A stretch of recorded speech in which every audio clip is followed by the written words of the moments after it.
गणेश बरैया हे गुजरातमधील भावनगरचे रहिवासी आहेत. त्यांची उंची अवघी 3 फूट असून त्यांचा जन्म 72% लोकोमीटर डिसॅबिलिटीसह झाला. त्यांच्या लहानपणी एका सर्कस ग्रुपने त्यांना सोबत नेण्यासाठी त्यांच्या वडिलांना 5 लाख देण्याची तयारी दर्शवली होती. मात्र वडिलांनी पैशापेक्षा मुलाचे शिक्षण आणि भविष्याला प्राधान्य देत हा नकार दिला. गणेश यांनी त्यांचे शिक्षण जिद्दीने सुरू ठेवले आणि 2018 मध्ये नीट परीक्षा उत्तीर्ण केली. अपंगत्वाचे कारण पुढे करत वैद्यकीय समितीने त्यांना MBBS प्रवेशासाठी अपात्र ठरवले. त्यांनी या न्यायाविरुद्ध हार मानली नाही. त्यांनी गुजरात हायकोर्टापासून देशाच्या सुप्रीम कोर्टापर्यंत कायदेशीर लढा दिला.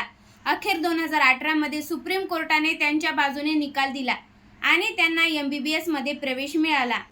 त्यांनी भावनगर मेडिकल कॉलेजमधून आपले MBBS आणि त्यानंतरची इंटर्नशिप यशस्वीरित्या पूर्ण केली.